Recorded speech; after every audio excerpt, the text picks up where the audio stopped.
To professionally test Canon's new 600EX RT speedlights, I wanted a location that would challenge the radio-based communications and demand that I color match my daylight balanced speedlights with tungsten-style architectural fixtures.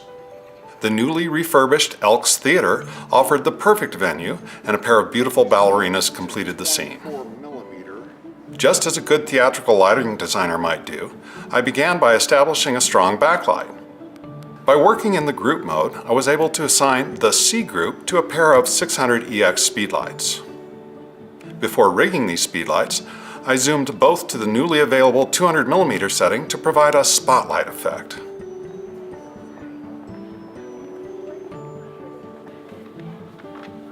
With the speedlights set to be slaves in the group mode, and Canon's new tungsten filter holder in place, I hung both units from my repurposed seamless paper backing support.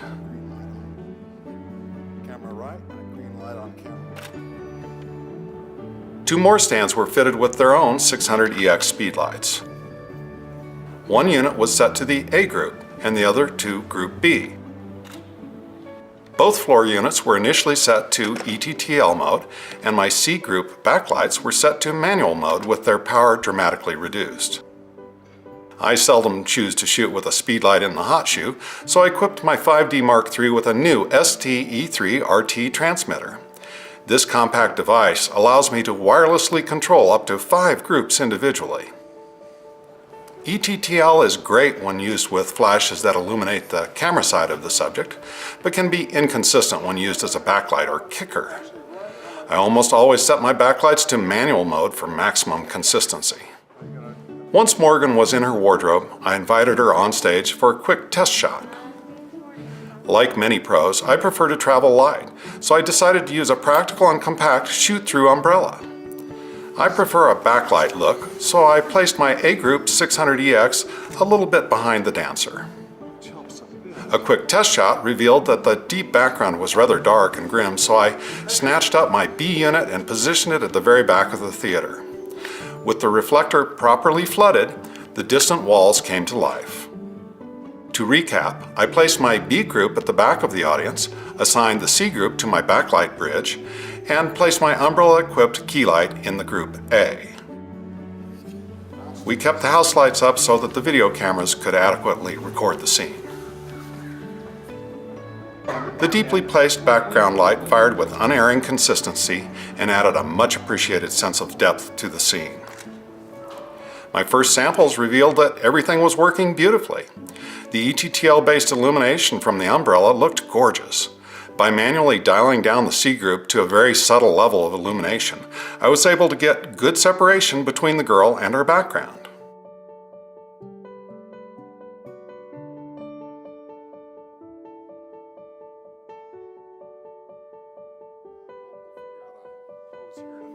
My next setup featured Savannah. The idea was to show a dancer relaxing backstage immediately after her performance. To that end, we worked just off stage in an area that was home to the mechanical controls for the curtains.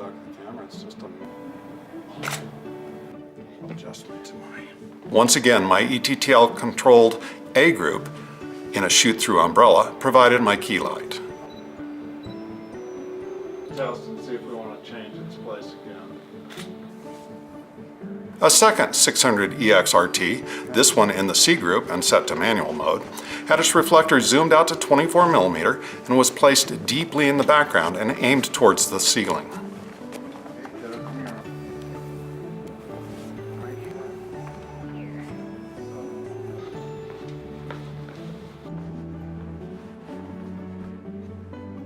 My A group, in ETTL mode, with its ratio control activated, was assigned to the shoot-through umbrella. B group, also in ETTL mode with ratio control, was bounced off of the stage right wall. I played with different ratios and liked a 6:1 ratio in favor of my key light. I can fine-tune my speedlight settings directly from my 5D Mark III, but I still put in my miles scampering around to adjust the angle and location of each unit.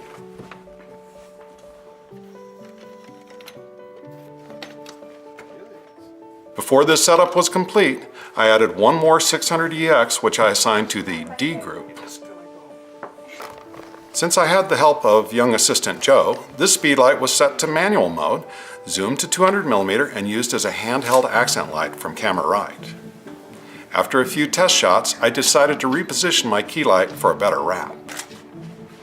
After capturing a few frames with Joe's handheld Speedlite subtly accenting Savannah from frame right, its manual output setting was set to a minimum, I sent my young helper to stand in the balcony seats located on the other side of the wall directly behind Savannah.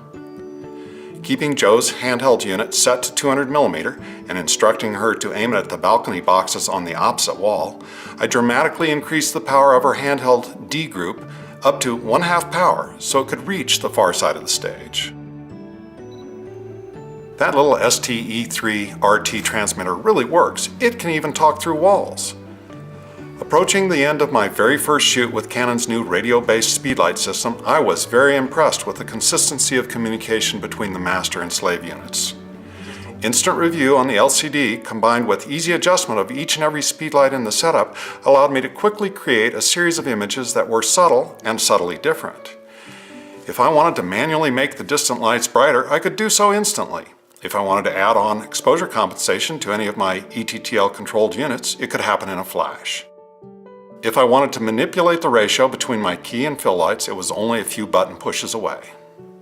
I'd call this an excellent start to my adventures with the 600EX RT Speedlite system. Stay tuned.